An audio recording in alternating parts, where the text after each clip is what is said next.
sont là, mes confrères, pour se prononcer sur les déclarations des dirigeants et autres personnalités qui prennent position sur divers sujets dans le monde. Bonjour à vous, Adrien Moussou. Bonjour Jérôme. Bonjour Saturnin. Bonjour l'Afrique. Saturnin Yassou, bonjour. Bonjour Jérôme Kassa. Bonjour à l'autre intervenant sur le plateau, le doyen Adrien Moussou. Et bonjour aux téléspectateurs de CICATV. Amis, madame, monsieur, bonjour à vous. Oui, bienvenue à ce numéro de Ils ont dit. Et le tout premier sur la liste nous vient du Sénégal. Avec cet extrait, je vous donne lecture de ce qu'a dit Pape Sarr, il est secrétaire général du M2D. Il dit exactement ceci. Nous demandons à nos sympathisants, à nos militants et à toutes les forces vives de la nation à se tenir prêts et à rester à l'écoute des leaders. Très prochainement, les mots d'ordre seront annoncés. Les très fâchés parlent d'un code d'exclusion. Saturnin.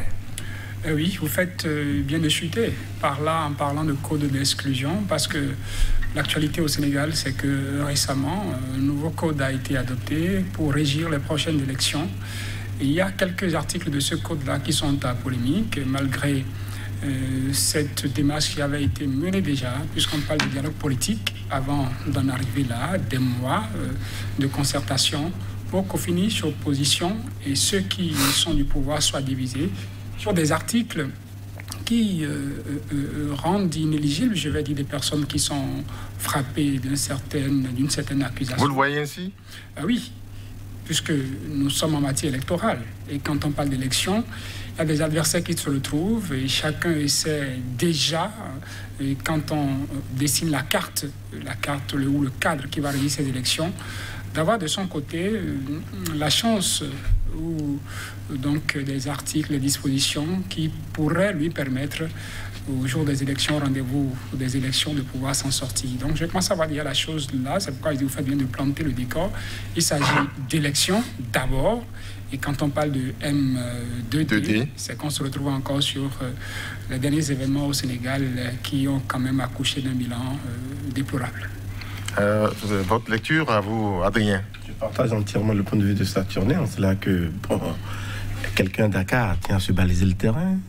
Je disais l'autre fois, ici, sur ce même plateau, que une troisième candidature, c'est dans les tuyaux déjà, on y pense.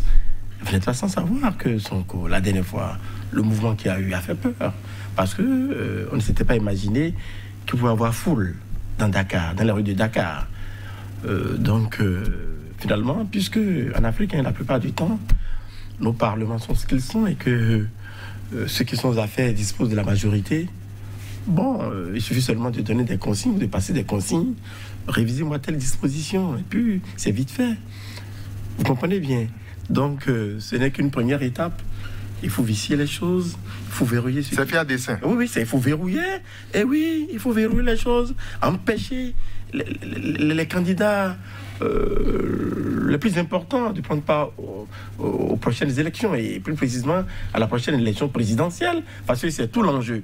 On vous dira que non, parce que le terrorisme, la lutte contre le terrorisme n'est qu'un prétexte, tout trouvé pour réviser ces tests-là, ces dispositions, afin d'empêcher, parce qu'on ne veut pas également d'attroupement.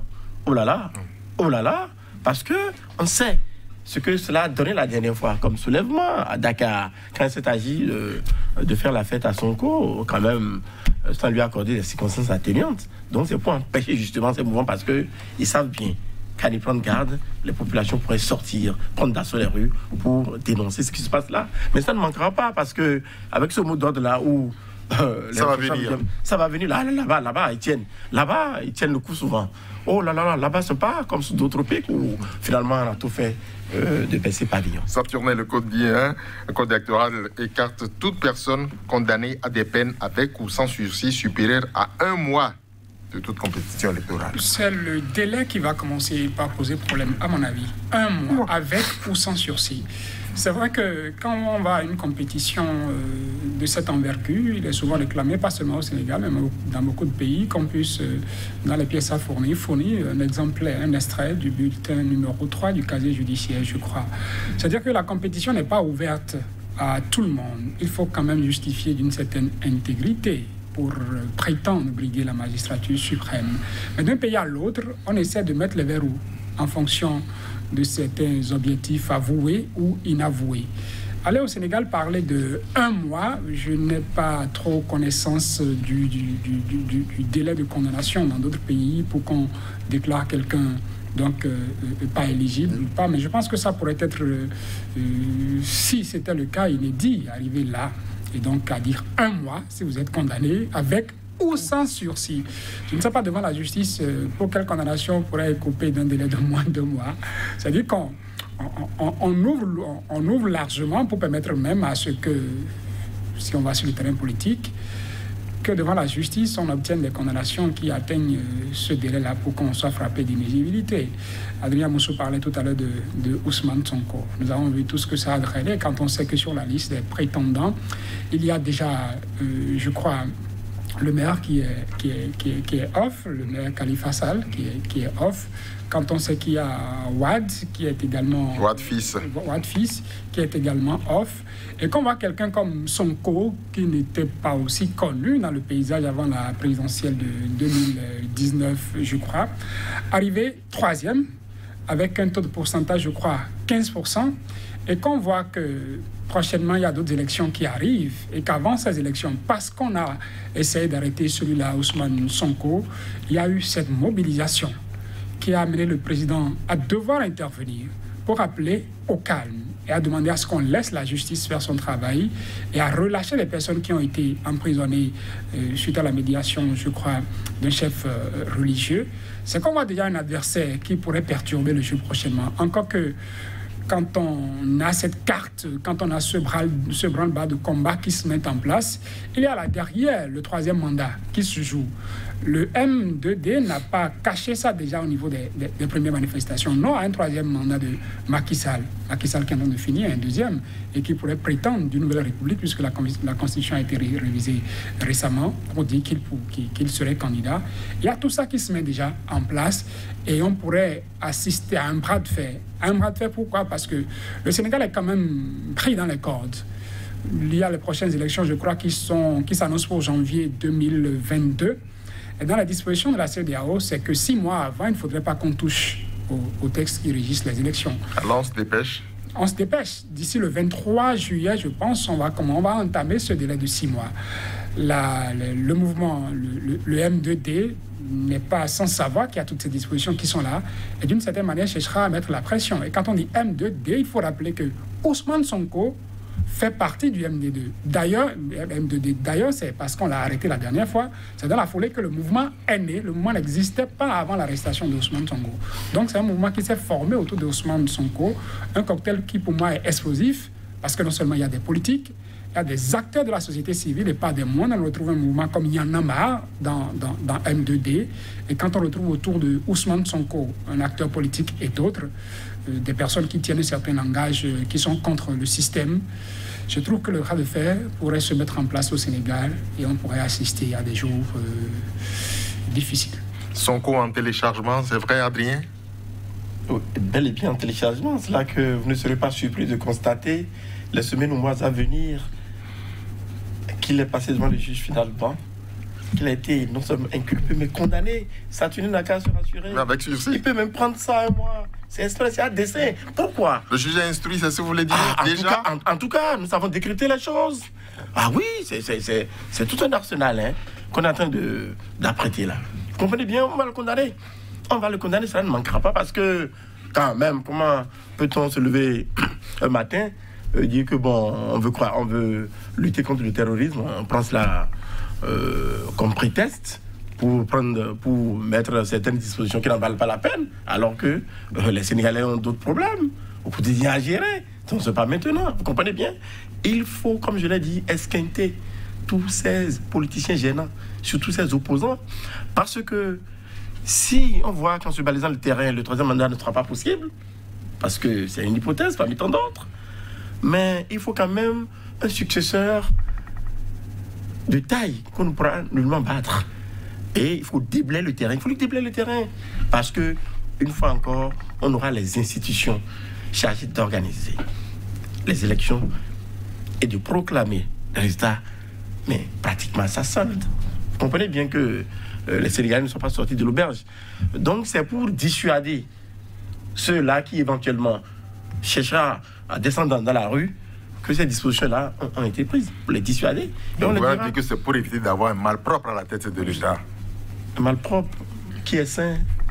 Qui est sain? Si on doit essayer de fouiller tout ça, qui est sain?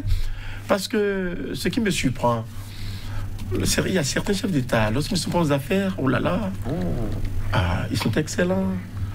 Ils dénoncent. Ils voient que ça ne va pas. Mais une fois installés dans le fauteuil, on voit les choses autrement. En fait, c'est ça qu'il s'agit. Qui pourrait s'imaginer, avec tout le combat fait pour faire partie au HADPER, pour que son ancien partenaire, l'actuel président Macky Sall, prenne le pouvoir, qui pourrait s'imaginer qu'après 2 mandats, ou qu'après un mandat, après une réélection, il pourrait donner dans ce panneau, parce que c'est un panneau, c'est un piège qu'il s'agit pour lui. Et comme je l'ai dit à Dakar, les gens sont un peu plus courageux. Ils sont un peu plus courageux. Le mouvement qui sera mis en branle incessamment, je crois savoir que ce sera une véritable épreuve des nerfs pour les forces de défense. Tu veux saisir les chapelles pour les religieuses à cette fin, Saturnin? Puisque je crois que c'était le chef des Mourides qui était intervenu la dernière fois, qui a dû être l'intermédiaire entre le gouvernement et les manifestants pour que le M2D puisse sursoir à ce mouvement-là qui était en cours dans le pays et qui avait enregistré selon le gouvernement, je crois le gouvernement disait 5 morts, alors que d'autres sources, sociétés civiles et autres, parlaient de dizaines ou de douzaines de morts. Il a fallu cette intervention pour que ce soit bas la terre. Il faudrait déjà qu'à cette étape, ces mêmes sources qui ont joué les sapeurs-pompiers et qui ont fait en quelque sorte que la tension baissait la dernière fois, puissent déjà être ces mêmes forces actives maintenant pour éviter que ça ne pète. Parce que ça pète, quand ça pète, il y a toujours des morts. On a parlé de 5, de 10 ou de 12, de 13 la dernière fois. Cette fois-ci, on ne sait pas ce qui arrivera, parce qu'il y a des élections qui viennent, même si déjà l'objet de contestation tout de suite ne constitue pas encore les élections qui viennent en janvier 2022. Parce que là, au moins, il y a d'avancées. Désormais, les autorités locales, les maires et autres, je crois, seront élus au suffrage universel direct. Et ça, c'est une avancée autour de laquelle pouvoir et opposition se sont accordés, même si ce n'est pas encore le cas. Ça pourrait couver jusqu'après ces élections de 2022, et puisqu'on serait face à la prochaine élection présidentielle, et là, la tension pourrait monter de part et d'autre, et quand je dis de part et d'autre, surtout du côté de l'opposition, parce qu'il faudrait qu'en face de celui-là qui sera candidat soutenu par le pouvoir, à défaut que ce soit Macky Sall, parce que pour moi, Macky Sall, il a rendez-vous avec l'histoire. Adrien Moussou tout à l'heure parlait du combat qui a été celui de Macky Sall avant qu'il arrive au pouvoir face à Abdoulaye Wade. Il est arrivé au pouvoir, il a d'abord voulu donner des signaux, comme quoi il y a une vie après le pouvoir. Ce n'est pas qu'en s'accrochant au pouvoir qu'il faudrait qu'on tienne sa source de vie de là. Il a dit, ben oui, moi, mon mandat est en cours, je ramène le mandat présidentiel de 7 ans à 5 ans. Le Conseil constitutionnel a dit niet. Il a dit ok, je poursuis. Pour quelqu'un qui veut réduire un mandat présidentiel, qui a l'opportunité de faire, au lieu de faire 5 ans, de faire 7 ans et de revenir encore et qui va finir un second mandat prochainement, dire que parce qu'il y aurait révision de la Constitution, trouver un prétexte pour dire que je reviens pour un mandat, un 3e mandat qui pourrait être habillé d'un nouveau mandat, devenir un premier autre mandat. C'est un rendez-vous historique que Macky Sall a pour qu'on mesure également s'il faut parler de sa moralité, puisqu'on sait que dans la sous-région, les chefs d'État se copient, se regardent, voient ce qui se passe ailleurs et essaient de voir. Donc, à défaut qu'il décide de se présenter, qu'il jette en l'air, qu'il jette de côté tout ce qu'il a eu à dire, déjà il dit, je me présente à cette élection, il faudrait qu'on ait des candidats, que l'opposition ait un candidat ou des candidats forts face à lui ou à son dauphin. Et c'est déjà là que ça se joue, quand on constate qu'on met les verrous pour empêcher les gens de se retrouver face à ce potentiel. Mais pour avoir qui en face finalement, Adrien? Mais non, pour que le boulevard un candidat en papier? Oui, justement, pour que le boulevard soit ouvert. Et puis, cerise sur le gâteau, on s'en sort avec un score à la soviète. Vous comprenez? Donc, c'est ça qui est la question. Parce qu'on vous dira que dans les urnes, bon, ce sont les électeurs qui ont... Mais c'est quand même le Sénégal, Adrien. Oui, mais le Sénégal du Senghor, le Sénégal du Diouf, et puis bon... C'est fini. De Wade, quelque part où nous savons qu'il y a une tradition. Bon, si le président Macky Sall décide maintenant de porter en torse à tout ce qui a été fait ou de souiller la réputation qu'on connaît à ce pays-là. Je suis bien des plans. Bon, on y va. L'essentiel est que les Sénégalais sachent lire les choses avant qu'il ne soit tard. Parce que là, nous sommes là, c'est des longueurs d'avance là. D'abord, celui qui est aux affaires, il a des longueurs d'avance. Et là, avec ces dispositions qui sont en train d'être prises, certainement qui seront promulguées, hein, vous en doutez, on pourra se la couler tous après, quoi. C'est-à-dire que forcément, ça marchera. Parce que dans le viseur, il y a Sonko. Lui, là, je vous le dis, je ne veux pas être oiseau de mauvais augure, il sera condamné incessamment. Forcément. Il sera condamné. Parce qu'il faut tout faire pour l'exclure. Pour l'exclure, c'est-à-dire l'exclure, il faut salir, comme le dit vulgairement, son casier judiciaire. Il faut le salir. Parce qu'on demande, ça ne fait pas des pièces. Alors là, c'est lui qui n'a pas bonne moralité pour prétendre diriger le Sénégal. Alors que... Il est bloqué à l'intention. Il est bloqué. Les princes régnants, eux, pourront continuer par bouger l'agrément, quoi. Malheureusement pour ce pays, c'est ça, on peut le dire, Saturnin. On ne l'a pas déjà dit. Malheureusement pour nos hommes politiques qui cherchent à jouer avec les institutions de la République comme des ficelles pour atteindre leurs objectifs. C'est vrai que Ousmane Sonko, on parle de son cas par rapport à la prochaine présidentielle. Il est sous contrôle judiciaire. C'est une épée de Damoclès qui plane sur sa tête. À tout moment, on pourrait jouer de ça pour le mettre hors de compétition pour cette présidentielle. Et je trouve aussi que cette bonne guerre que opposition, société civile aujourd'hui cherche à prévenir ce qui pourrait arriver. Pour moi, si ça ne se joue pas avant janvier 2022, ça va se jouer après janvier 2022. Parce que c'est déjà là, les prochaines élections. Il n'y a pas peut-être de contestation autour de ce qui serait fait pour le moment. Mais après, même s'il faut dire que tout ça, ça ne concerne pas seulement la présidentielle. Ça concerne même les élections. Quand ça rentre dans le code électoral, c'est qu'en même temps, pour les prochaines élections, des adversaires qu'on est en train de réserver pour la présidentielle peuvent se dire on continue le combat après ces élections à venir en janvier 2022. C'est dommage que ce soit le cas. Il y a la justice, il y a les règles à remplir pour être candidat, mais il y a que on peut se cacher derrière ces règles, on peut se cacher derrière des institutions pour chercher à mettre des adversaires potentiels fort clos. Nous continuons avec la Côte d'Ivoire où Gbagbo parle. Oui, il continue de parler. Il parle tous les jours. Il dit on peut décider que nous n'avons aucune constitution et vivre comme ça. Mais si nous avons une constitution, il faut se battre pour être du côté de la constitution. Respecter le texte, respecter les êtres humains. Adrien.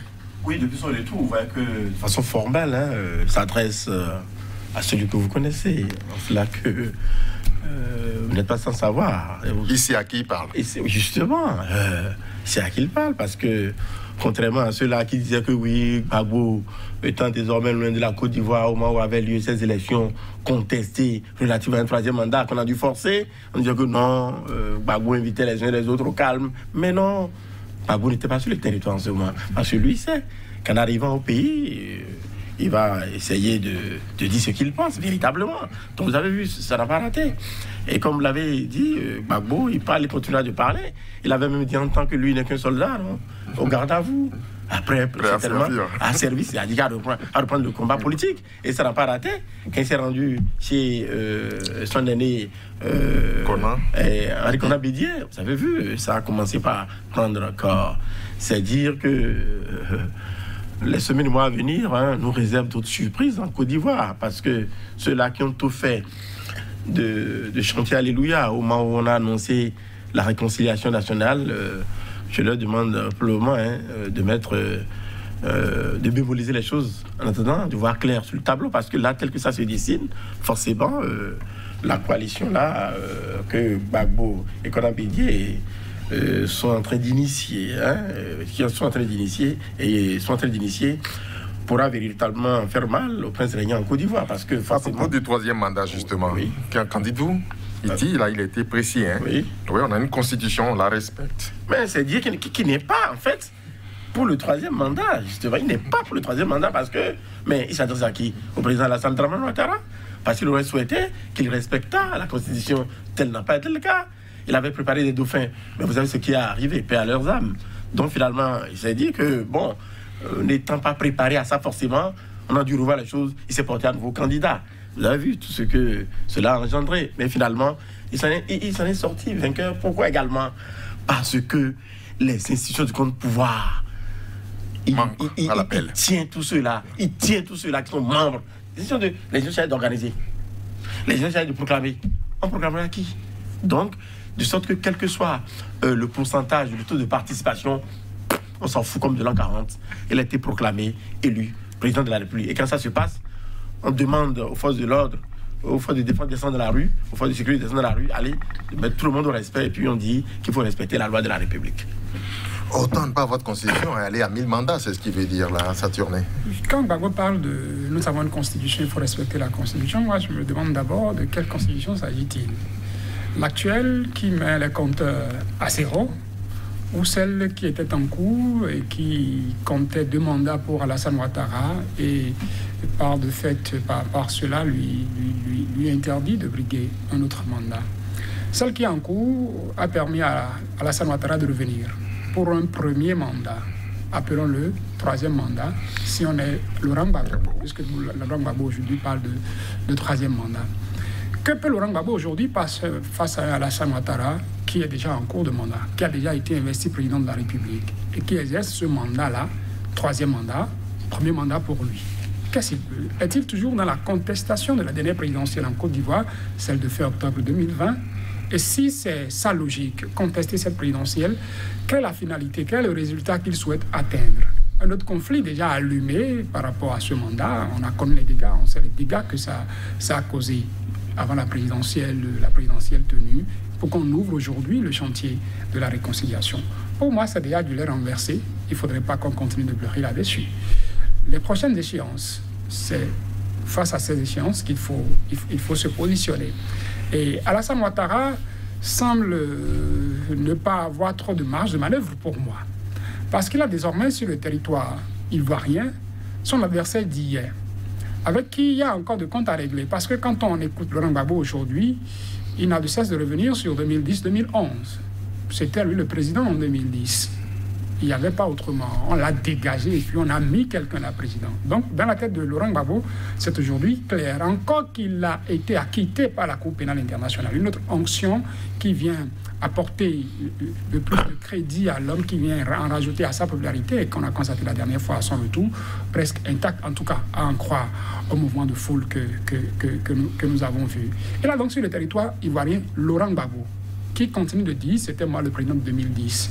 Lui, Alassane Ouattara, qui est revenu pour un autre mandat, 3e mandat parce qu'il y a révision de la Constitution, 1er mandat, et qui va vers d'autres échéances. On a écouté Alassane Ouattara avant l'élection, la dernière élection, celle de 2020, pardon, dire qu'il va faire réviser la Constitution et insérer cette fois-ci dans la Constitution la limitation d'âge, avec pour intention affichée mettre à la retraite et lui, et Henri Konan Bédié, et Laurent Gbagbo. Pour l'instant, il ne l'a pas fait. Donc, il a sur son territoire Laurent Gbagbo, potentiel candidat à la prochaine élection présidentielle. À moins qu'il sorte l'autre ficelle qu'il a là, puisque la condamnation de 20 ans de prison contre Laurent Gbagbo est toujours là. Laurent Gbagbo n'a pas été amnistié, à moins qu'il garde ça pour la fin, qu'il l'utilise à des desseins politiques. Il y a tout ce terrain, tout ce schéma qui est là, tout ce puzzle qu'il va falloir rassembler pour savoir où on va. Du coup, c'est la réconciliation qui est mise de côté. Et on assiste à des passes d'armes, même si c'est de façon verbale pour le moment, entre Laurent Gbagbo et Alassane Ouattara, qui jusqu'ici n'ont pas encore eu un contact depuis que Laurent Gbagbo est rentré au pays. Chacun observe l'autre de par sa position. Qu'est-ce que ça va être? On ne peut que croiser les doigts et espérer qu'il n'y ait plus de poudrière en Côte d'Ivoire face au temps qui arrive. Où va la Côte d'Ivoire, Adrien? Justement, pertinente question qu'il faut se poser, parce que c'est vrai que Sartunin fait allusion à 20 ans de prison qui guetterait quelque part quelqu'un. Laurent Gbagbo pour ne pas le citer. Mais à sortir cette carte-là, dans ce contexte-ci, je crains que la Côte d'Ivoire ne retrouve ses vieux démons. Ah oui, je crains qu'en voulant jouer maintenant sur ce tableau-là, on embrasse encore la Côte d'Ivoire. On embrasse encore la Côte d'Ivoire parce que, de façon très claire, au départ, les princes régnants en Côte d'Ivoire ont souhaité que Laurent Gbagbo rentre dans la perspective d'une réconciliation afin qu'il colle la paix. Il a fait de très bonnes conditions. Justement. Et tout cela a été miroité, et tout ça c'est bien beau. Il est insensible, visiblement. Ah, justement, ça veut dire que Gbagbo n'a pas désarmé, comme le dit si bien Saturnin, ou le rappelle si bien Saturnin. Pour Laurent Gbagbo, ce qui s'est passé en 2010-2011, il faut bien chercher à comprendre, à situer davantage la responsabilité, au besoin se venger en quelque sorte. Bon, maintenant, on y va. Bon, si c'est à fleur et moucheté, je n'en sais rien. Toujours est-il que Gbagbo n'a pas digéré un certain nombre de choses. Vous avez vu, chaque fois, lorsqu'il opère des sorties désormais, morceau choisi. Vous comprenez bien. Ce n'est pas fini. Nous entendrons davantage. Donc, c'est dit que présentement, la marge de manœuvre, c'est vrai, le président Ouattara, celui qui est le président de la République actuelle, plein pouvoir, dispose de toutes les institutions, la force armée, tout ça. Parce que moi, je n'ai de cesse de le rappeler. Hein. Son camp a commencé à répliquer. Ah, justement. Alors là, je dirais encore que c'est une maladresse. Il a dû se taire, c'est ça? Oui, pour le moment, son porte-parole. Je l'ai suivi il y a 2 jours, à moins que je me trompe. Dire que les 3000 morts, si je me trompe, hein, sont à mettre à la charge du camp Gbagbo, quand même, on fait économie de vérité. Il y a eu des protagonistes, il y a une situation qui a engendré l'hécatombe que nous avons constaté en Côte d'Ivoire. C'était partagé. Partagé parce que les gens avaient parlé en temps de la justice des vainqueurs. Parce qu'elle était affaiblie entre-temps. On a dicté à Laurent Gbagbo la conduite à tenir. Quelqu'un a dit, on l'a dégagé. Bon, on l'a contraint, en quelque sorte. À partir, on envoyait loin. Lui-même, Gbagbo même dit que ceux qui étaient gênants là, on a dû les faire partir loin pour qu'en Côte d'Ivoire, on puisse régner un grand maître. Donc, je crois que c'est l'heure des comptes qui a sonné. Pour certains, c'est le compte à rebours dans la perspective des prochaines échéances électorales. Nous attendons de voir jusqu'où le navire politique là va accoster. Saturnin, le 3e mandat n'hérite pas que ceux qui en parlent là, comme Gbagbo. Ça hérite également les jeunes. Vous les voyez de plus en plus dire aujourd'hui, ça suffit. Ils sont en train d'investir tous les pays de la sous-région pour dire non, ça suffit, on ne veut plus ça. On a connu le cas Alpha Condé, on a vu tout ce que ça a donné. On a connu le cas Côte d'Ivoire, on a vu ce que ça a donné. Et d'autres intentions qui sont là déjà et qui couvrent, qui n'ont pas été clairement exprimées. On voit déjà qu'il y a des soulèvements dans les pays pour dire non à un 3e mandat, pour prévenir. Même dans les pays où des présidents dit bon, je voulais faire un seul mandat, je reviens pour un 2e mandat. On les a entendus devoir prendre un engagement pour dire je ne ferai pas un 3e mandat. Et je ne sais pas, moi je me suis posé la question de savoir à quoi bon s'engager quand on sait que dans la Constitution c'est pas permis. C'est comme pour dire je m'engage à ne pas tripatouiller la Constitution, à ne pas réviser la Constitution pour devoir revenir. Je m'interroge sur ce sens-là. C'est vrai que c'est important de le dire pour garantir une certaine paix quand on sait que dans ce pays-là, même des élections qui ont été régulièrement, est-ce qu'il faut dire régulièrement, organisées sans qu'il n'y ait pas un 3e mandat qui soit suscité. On a vu tout ce que ça a donné. Et donc, on sait que c'est une crise. Même au sein de la CEDEAO, on a entendu un président, je crois, Malo, d'une Guinée, il disait à une conférence de chefs d'État qu'il est contre les 3e mandats. Et on a vu tout ce que ça a amené comme commentaire, mais contentement d'autres chefs d'État, y compris Macky Sall, à dire au jeune président qui venait d'arriver que bon oui, lui vient d'arriver, il ne connaît pas encore ce qui est là, qu'il va peut-être changer de langage. Je crois que nous étions face au cas Alpha Condé à l'époque quand cela se disait.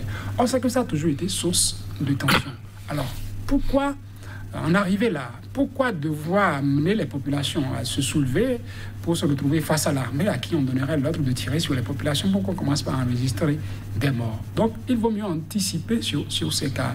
Et en 2010, pas en 2010, en 2020 et en 2020, en Côte d'Ivoire, j'ai eu l'opportunité d'être témoin de cette élection. On a vu tout ce qui s'est passé. On a vu des localités qui étaient inaccessibles. On a vu des gens pris en otage. On a vu l'armée ivoirienne devoir se déployer pour exfiltrer des populations qui se sont retrouvées dans des localités données avec toute la tension qu'il y a. Et je crois que traverser ça et se remettre encore à nourrir d'autres foyers qui pourraient donc être enflammés pour qu'on retombe, comme on le disait déjà dans les vieux démons 2010-2011, il faudrait qu'on évite ça. Et les chefs d'État d'autres pays qui n'ont pas encore connu ça, on parlait du cas du Sénégal tout à l'heure, on ne peut que toucher du bois pour que la sagesse les habite, pour qu'ils ne pensent pas qu'ils sont les seuls intelligents à rester au pouvoir. Et même quand leur mandat passe, il faut qu'il y ait un troisième. C'était le cas du Bénin. On a entendu récemment un député, après les propos du chef de l'État, dit qu'il s'engage à ne pas faire un troisième mandat, dit qu'il a peur. Parce qu'il se demandait après Patrice Talon qui est là, qui pourrait être là pour lui, c'est déjà le verset. Donc, si on disait troisième mandat, ah non, allez, on ira. Donc, on ne peut que toucher du bois pour que la sagesse habite ces chefs d'État, pour qu'ils sachent que le pouvoir, c'est une continuité. Quand on fait un mandat et qu'on a l'opportunité de faire un deuxième mandat, c'est déjà bien. Et qu'on permette à d'autres personnes de revenir, encore qu'on a la méthode, on a les moyens de faire pérenniser un système, quand bien même c'est pas soi qui se retrouve là à continuer. Les jeunes sont préoccupés, Adrien. Oui, ils sont préoccupés. C'est vrai que, bon, désormais, hein, ces jeunes-là, la précarité dans le domaine de l'emploi, les conditions de vie, les conditions d'existence ne leur permettent plus véritablement de s'assumer ou d'assumer. Vous comprenez bien que tirailler parfois entre les différents bords politiques, parce que là également, les politiques ou les politiciens ont compris qu'il faut parfois s'appuyer sur certains jeunes pour essayer de redorer les blasons, parfois ternis. Donc, on ne sent plus en cette jeunesse-là la fougue d'antan. Avant, quand on disait que la jeunesse commence par donner de la voix, il y a des chefs d'État qui avaient peur, ou des politiques qui avaient simplement peur. Il suffisait seulement de dire que sur les campus universitaires que ça bouillonne. Vous comprenez bien.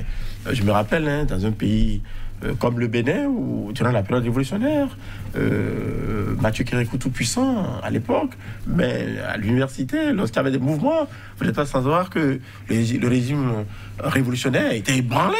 À quel point vous ne pouvez pas savoir. C'est dire que les hommes politiques ont conscience de ce que la jeunesse qui constitue le fer de lance a son mot à dire dans tout ce qui se passe par rapport à la gestion du pouvoir d'État. Mais ils sont en train de trouver les vrais moyens pour contourner cette jeunesse-là, pour l'affaiblir.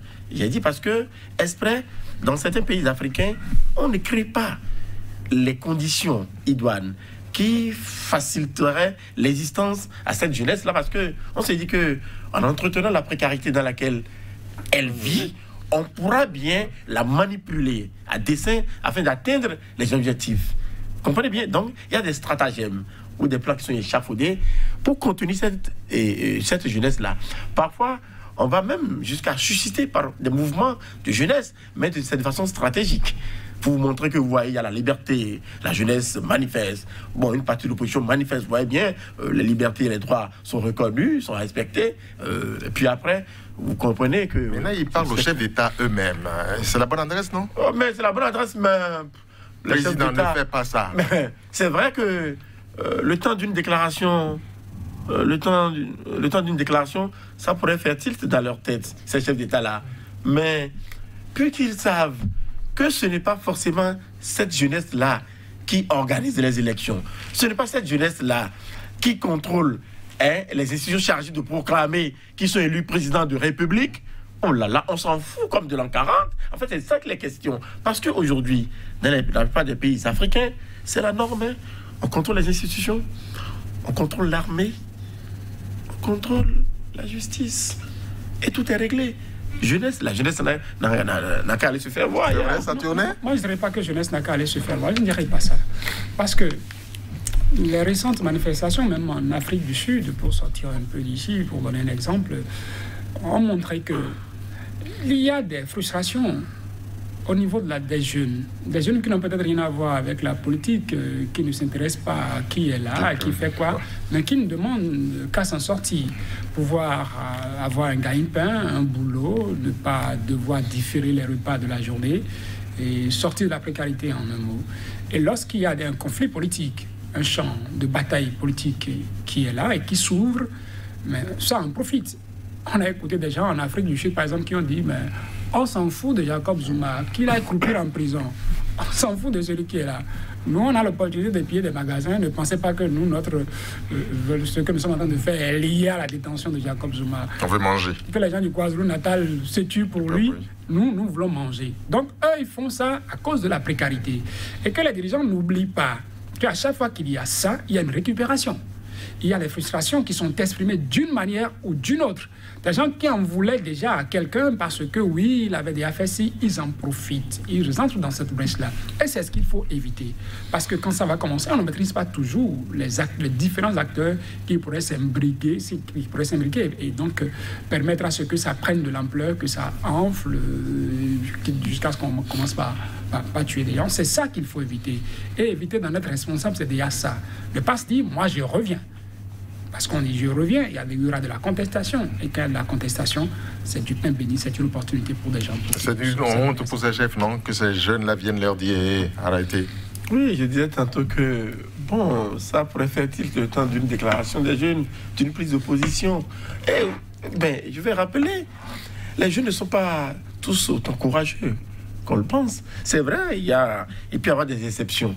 Mais lorsque vous analysez généralement, oui, nous avons vu les jeunes mener des combats d'avant-indépendance, d'après-indépendance, même à la veille de l'amorce du processus démocratique dans certains pays africains.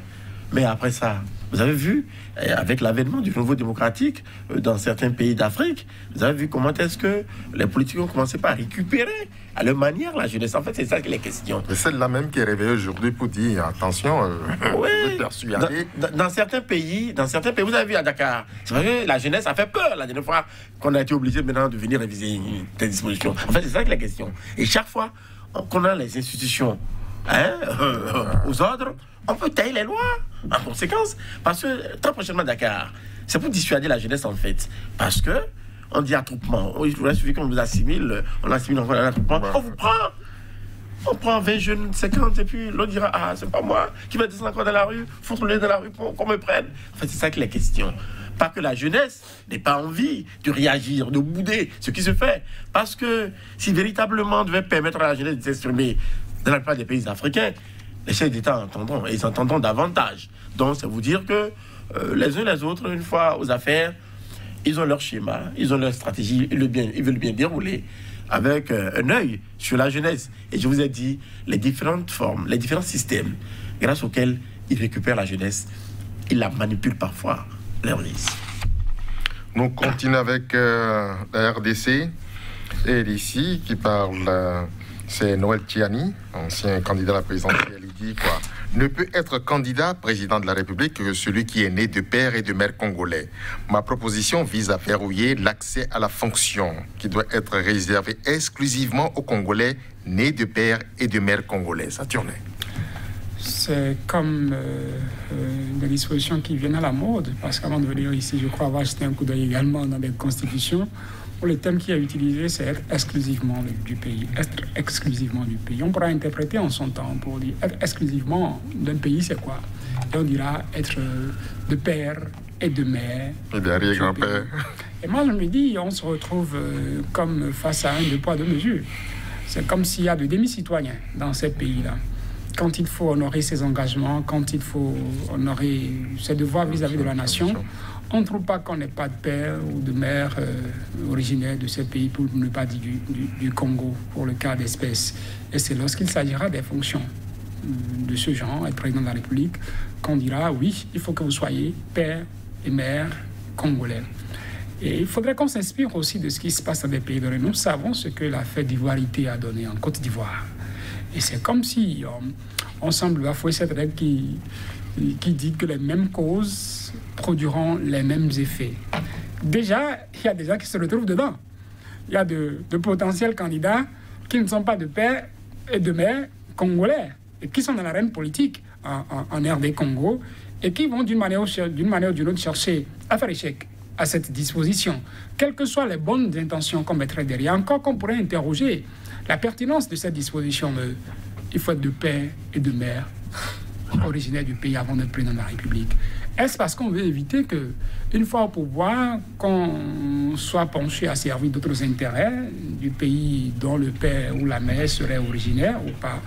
Et on oublie que ça, mais on peut se retrouver dedans. Parce que qu'en Afrique, il y a plusieurs chefs, il y a quelques présidents de la République qui ont épousé par leurs compatriotes, qui ont épousé les citoyennes d'autres pays et qui ont fait des enfants. Les enfants qui peuvent plus tard prétendre à la magistrature suprême, on pourrait leur opposer que oui, il faut être de père et de mère congolais, pour ne pas citer ces pays-là dans lesquels on a des premières dames qui sont venues d'ailleurs. Ça pose un véritable problème. Et ça envoie, pour moi, un mauvais signal même à l'international. Dans des pays de grandes démocraties, on parlera des États-Unis d'Amérique, où la question du Black Lives Matter est en cours, où on dit, bon, vous n'êtes pas, vous êtes d'origine africaine, et ce qui amène à lyncher des ressortissants des pays donnés, à prétendre qu'ils n'ont pas droit à certains pupitres, comme ceux qui sont exclusivement de ces pays-là. Tout ça doit nous amener à réfléchir et à savoir comment tailler les lois d'aujourd'hui et pour mieux s'en sortir. Tout droit à Katumbi, vous voyez ça, Adrien? Oh là là, ce n'est que secret de polichinelle. Parce que déjà, à Kinshasa, on rêve d'un second mandat également, décidément. C'est pas quand même, on l'a dit. Bon, on rêve d'un second mandat. Publiquement. Hein? Bon, vivement que cela s'arrête au stade de ballon d'essai. C'est à croire que... On doit parler plus loin. Ces sous-fifres-là de Tshisekedi, fils, ont oublié ce qui s'est passé en Côte d'Ivoire. C'est bien loin. Ah, avec l'Ivoire. C'est eux, ça. Ah, d'accord. Nous sommes Congolais. Ah, d'accord. Attention, là, ce sera de votre interférence. Donc, non, nous blaguons là. Il faut arrêter avec tout ça. Et comme l'a dit Saturnin, quelle image projetons-nous à l'international? Ben non, on a besoin d'un second mandat, qu'on aille regarder ailleurs, qu'on profite d'autres stratégies, qu'on échafaude d'autres plans pour atteindre son objectif. Il ne faut pas empêcher les autres d'être candidats. Mais on a déjà coffré, hein. On commence à coffrer. Justement. Non, ça ne suffit pas. On ne coffre pas tout le monde. Bon, ce Katumbi là. Certains ne supportent pas que nous répétions ceci, qu'on esquinte les potentiels candidats gênants. Mais c'est ça également. C'est comme c'est une trouvaille désormais en Afrique. On se lève un beau matin, on prend son répertoire ou son calepin, on fait la liste. Qui est sur la liste, voilà. Ouais, je vais être candidat. Qui sont ceux-là qui pourraient me déranger? Allez tout de suite.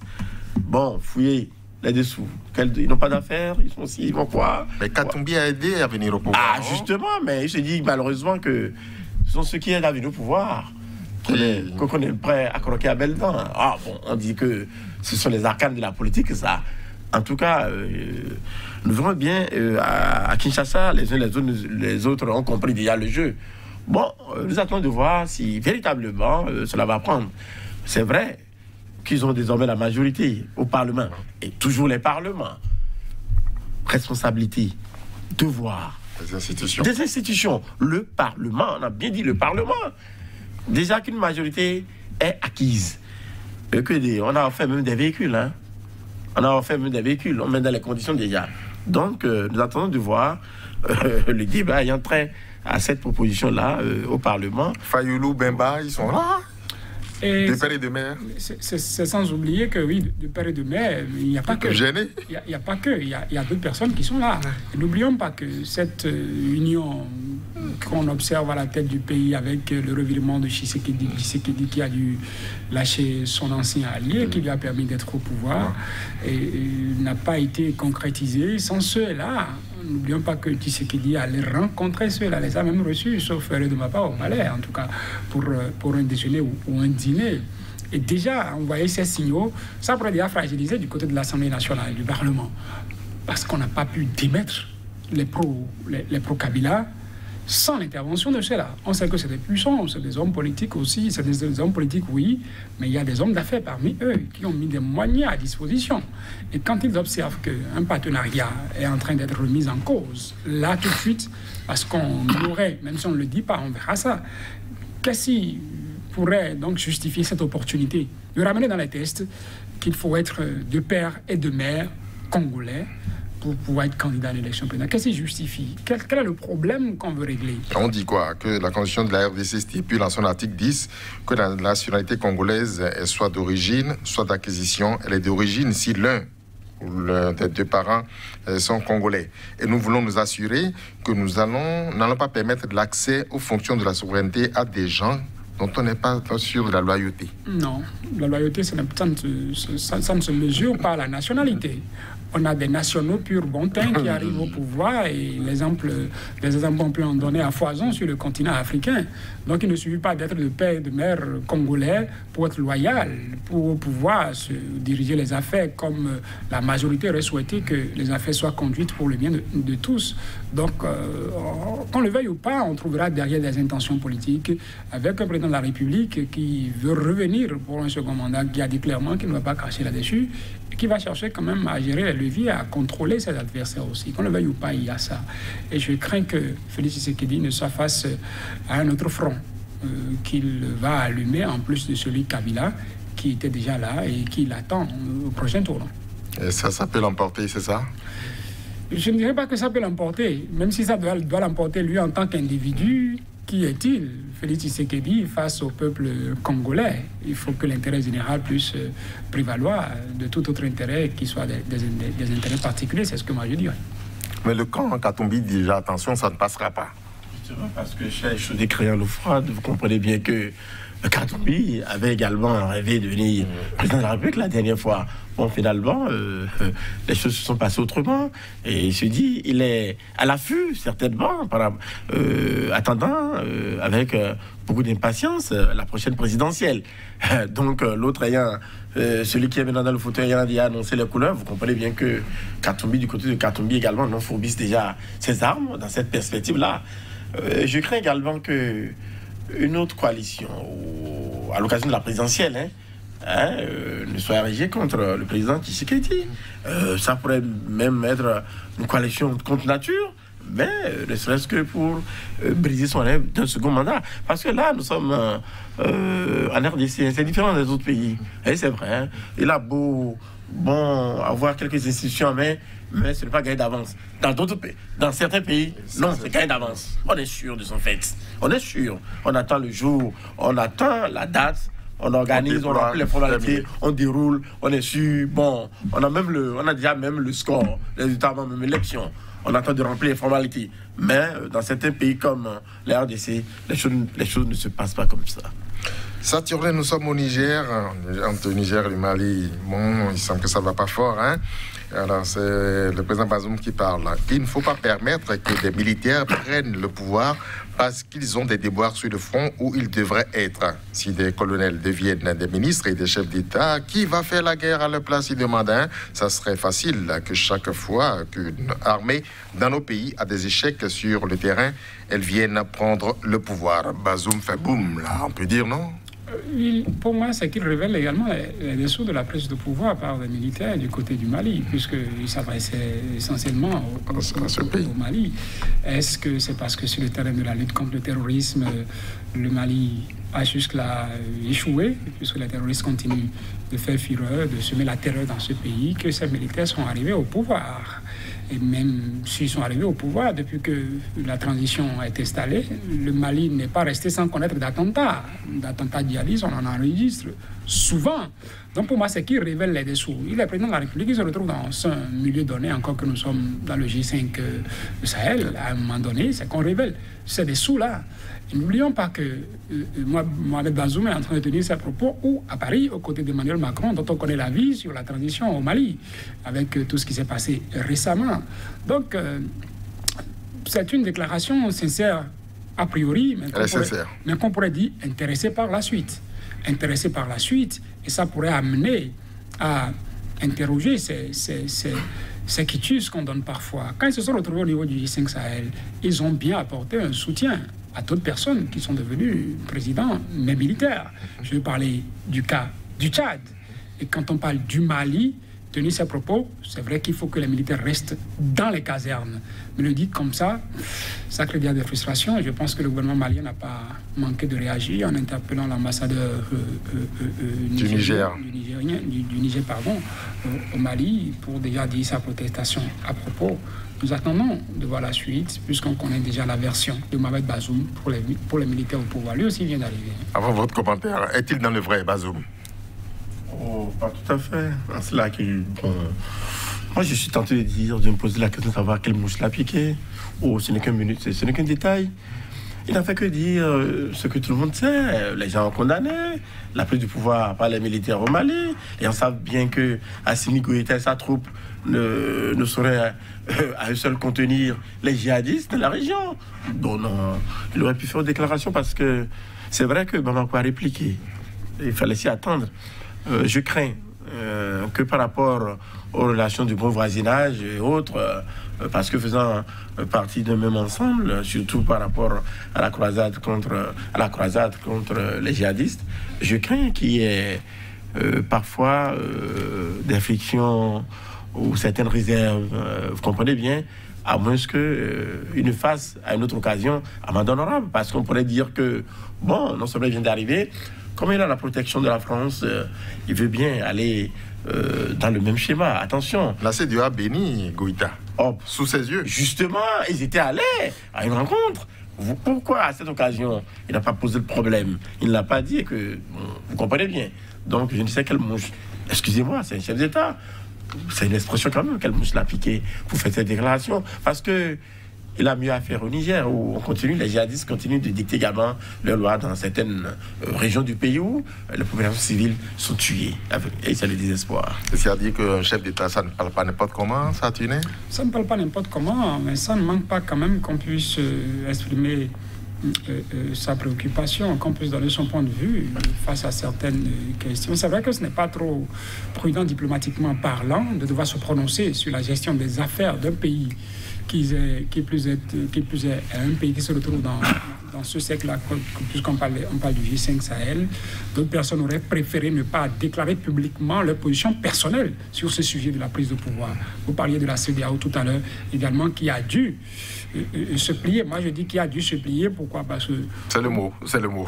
Au Mali, les gens ont été plus est-ce qu'il faut dire plus rusés pour utiliser cette expression-là, que la CEDEAO qui avait déjà dit, et il n'est pas question qu'on dise que, bon, le Premier ministre a démissionné, que le président de transition a démissionné. Qu'est-ce qui s'est passé? C'est que les gars, on les a fait partie de leur poste.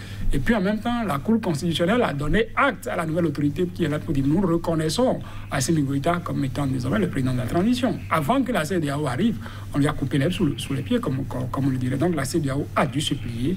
Et quand on est dans cette logique, je trouve qu'il vaut mieux entretenir cette relation de bon voisinage. On peut se dire des choses à tuer à toi quand on se retrouve en président de la République.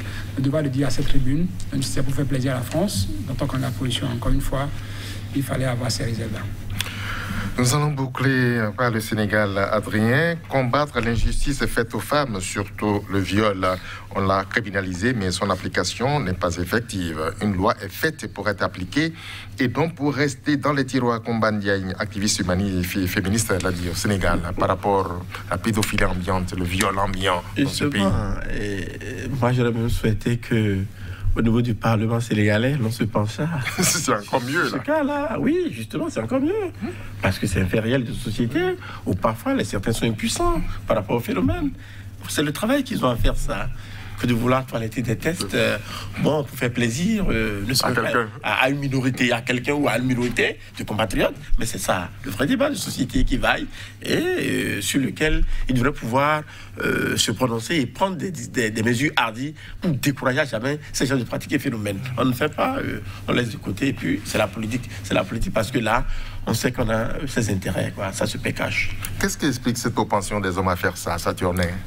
Le Sénégal, on sait que c'est un pays très conservateur et moi je ne dirais pas que le Parlement n'a pas joué son rôle. Le Parlement a joué son rôle.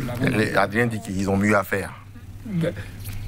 C'est préoccupant, ça touche la vie intime des familles. C'est grâce au Parlement que une loi criminalise désormais les actes de violence et de pédophilie. Jusqu'à fin 2019, début 2020, la pédophilie, le viol, c'était considéré au Sénégal comme un délit, passible, je crois, de 5 à 10 ans de prison. Mais c'est désormais un crime. Et le Parlement a joué son rôle en passant cette étape. Et désormais, si vous êtes reconnu coupable de viol ou d'acte de pédophilie, c'est que vous risquez jusqu'à la perpétuité en prison. C'est déjà bien de le faire. Le problème se pose aujourd'hui dans l'application. Il faut mettre la pression dans l'application de cette loi. Et je crois que c'est là que les décideurs publics, le pouvoir public au Sénégal doit montrer quand même sa bonne volonté, cette volonté politique qui est déjà affichée en passant du délit au crime, pour discipliner un peu ces hommes qui, sous je ne sais quel prétexte, se retrouvent à agresser des filles, à agresser des enfants. C'est vrai qu'on parle de viol, ce n'est pas que je dis des filles, ce n'est pas que des femmes qui sont violées. Il peut y avoir des hommes aussi qui sont violés. On sait quel est le combat que les citoyens sénégalais mènent depuis peu contre l'homosexualité. Et on ne peut pas prétester du fait que une femme s'est légèrement habillée. On dit la provocation, c'est ce qu'ils disent. La provocation. Il y a ces schémas-là. On me provoque, je réponds. Non, vous n'êtes pas obligé. On dit chez nous, au Bénin, il y a un adage pour le paraphraser et dire que vous pouvez avoir du maïs attaché au pied et vous faire ami avec un coq. C'est pas tout ce qu'on voit, qu'on mange.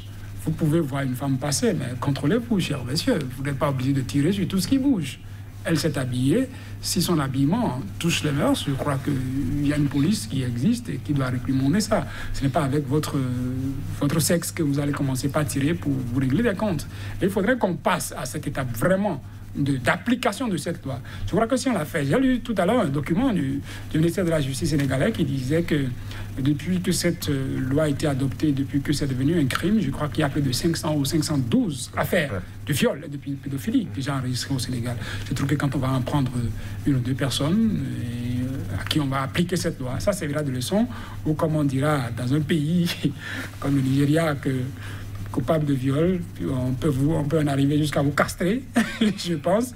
Ça va discipliner un peu, excusez du terme, ces zizi mal éduqués qui sont obligés de se lever contre tout ce qui se passe. Se promener partout. Voilà. L'État doit enfin chausser ses gants et commencer à frapper fort. Oui, parce qu'on parle de l'application de la loi. Il n'y a que les pouvoirs publics. Il faut que le Parlement mette davantage la pression sur les pouvoirs publics, sur les décideurs, sur le pouvoir, pour que véritablement la loi soit véritablement appliquée. Ils sont preneurs peut-être, eux-mêmes, ceux qui sont chargés d'appliquer la loi? Ah ben, il ne faut pas le dire, sait-on jamais, quand même, ils sont des hommes. Ils sont dans le lot, certainement. Oui, certainement, parce que ça hésite là. Ça hésite, certainement qu'on ne veut pas se faire harakiri en appliquant stricto sensu cette disposition légale-là. Mais vivement que la pression soit davantage mise sur les pouvoirs publics pour que véritablement sanctions s'en suivent. N'oubliez pas qu'il y a aussi un acteur politique qui est accusé de viol. Voilà, Sonko va en prendre gros, là. Bon, il faut faire la part des choses. Il faut faire la part des choses. Pourquoi quand c'est Sonko, il faut faire la part des choses? C'est pourquoi on a cherché. Non, il faut faire la part des choses. Viol, connaissez ça, Ousmane, et puis vous êtes tranquille. C'est ça, il faut faire la part des choses. Non, je pense qu'au Sénégal, le débat s'est amplifié. Depuis qu'on a connu cet acte-là, je crois, l'enfant d'un journaliste très connu dans le pays et qui a été coupable de... Lui, à son âge déjà, il fait ça. Et puis, c'est filmé, c'est en diffusion. Je crois que c'est quand même gros. C'est quand même gros pour que les décideurs, le pouvoir public, en tout cas, tapent du poing sur la table et puis punissent quelques-uns pour que ça cesse. Nous allons cesser de faire ça ici, c'est ça. C'est fini pour le numéro du jour. Merci à vous, Saturnin. Merci à Adrien, madame, monsieur, merci d'avoir été des nôtres. Nous nous retrouvons bientôt.